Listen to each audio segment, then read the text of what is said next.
Hello, we are here with Luke and me, Gio. This is our third podcast, and we have a lot to cover based on the questions that we've been asked. How are you, Luke? I'm very good, thank you, Gio. Welcome to our third podcast. Mm-hmm. So we're going to talk about something about the sale and purchase agreement Yes. and the conditions you can put in the sale and purchase agreement, and also cover a little bit more about sale method as well. So, is the sales and purchase agreement the offer that people put to buy a property? Yes, it is. So that's the legal agreement between the seller and the buyer. So before a buyer wants to buy a property, they have to put it on the paper, Yeah. not verbal. No verbal. No verbal, has to be on the paper, becomes a legal binding agreement. Yeah. And in the sale and purchase agreement, there's a lot of information we need to fill in, including your basic information as well as the conditions the buyer usually wants to put. Yeah. So what is the difference between a sales and purchase agreement for an apartment in the city or a suburban house or whatever? Oh, I think the agreement template is the same. There's no any difference. However, the conditions can be different. Uh-huh. So, for example, when you buy a house, a standalone house or a townhouse in the suburban, people usually wants to put a link report. And with buying an apartment, I see less people putting a link report. Instead, people will rely on the body cop information, such as the AGM minutes, body cop rules, financial statements, long-term maintenance plan, as well as the pre-contract disclosure statement. PCDS. PCDS, that's correct. So when we are talking about offer, we are talking about the sales and purchase agreement to be filled out by the buyer. Correct. Or we usually agent help the buyer to fill in the sale and purchase with agreement. the consultancy of the solicitor. Yeah, so we always encourage the purchaser to speak to the lawyer to get the advice, especially if the purchaser is first-time buyer, they are new to the real estate and purchase. Then we very encourage them to take the agreement template to go and see the lawyer just to make sure they feel comfortable to fill in the offer. Sometimes the lawyer might give the buyer some conditions to put into the offer. Quite often I see is a due diligence condition or solicitor approval condition. So Don't try it at home by yourself. well, in fact, it's very interesting what you said.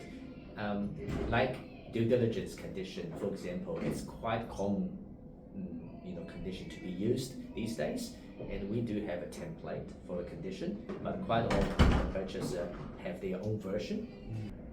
Oh, how about the auction? Is it the same as like normal methods that they have conditions?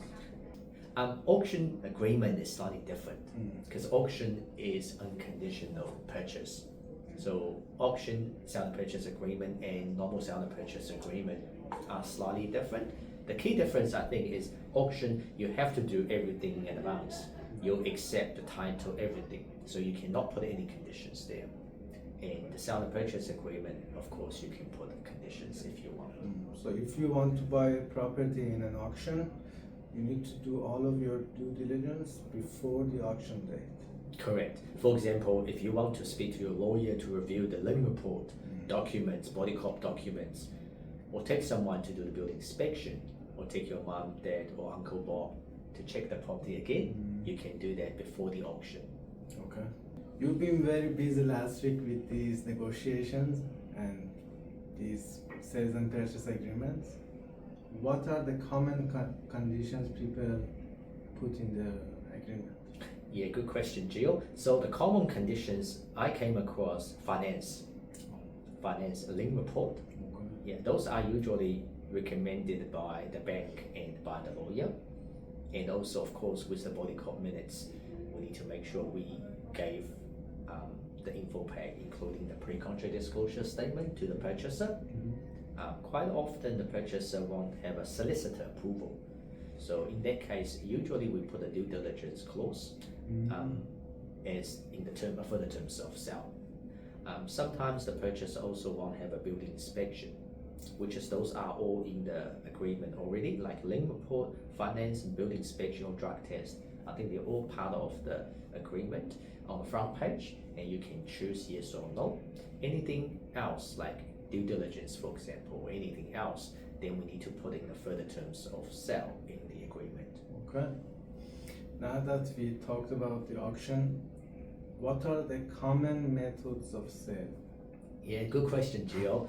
Because it depends on how you're going to sell. The conditions in the offer will be different as well. So the common way to sell the property: auction, tender, deadline sale, sometimes they call set date sale, negotiation, and asking price. Those are the five very common way to sell the property. Depending on the market, depending on your property, usually the agent sit down with the vendor before the marketing campaign to discuss the best way to promote the property on the market, and then they choose a different sale method. Okay. So for example, in the suburban, Let's say I have a house in Ponsonby. How should I sell it? I think the auction or tender, there probably will be a most common way. But if you do have apartment in the city, in the CBD, unless it's very unique, very special, otherwise this asking price or deadline sale might be the best way to sell.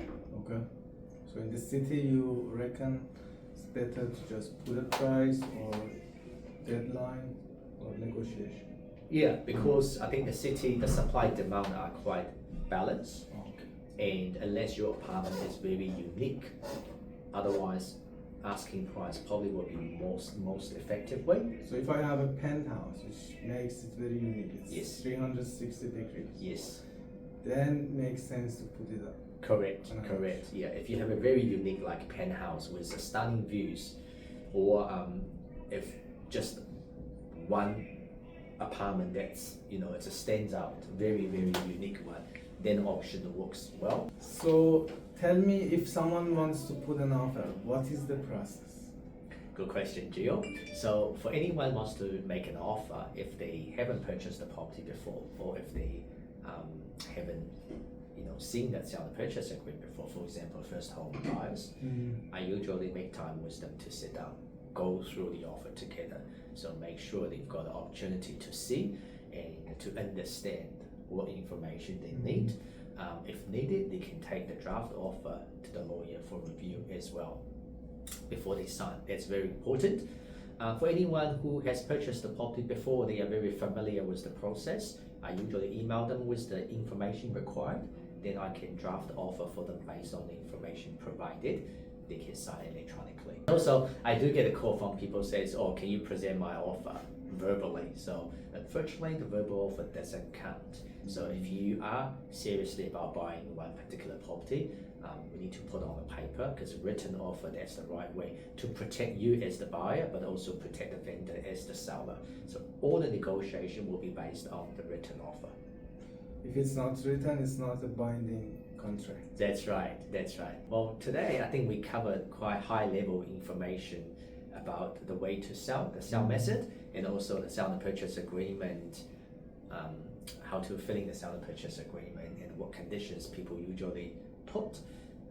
If you do have any specific questions, or if you want to explore one of the certain sell method, for example, auction, tender, deadline sell, how it works, and what other conditions people are using, then feel free to contact us or make a comment below the podcast, and we can make a specific podcast. I will ask him on behalf of you guys. Make sure you subscribe and you like. Thank you. Thanks Bye. for watching. Bye bye.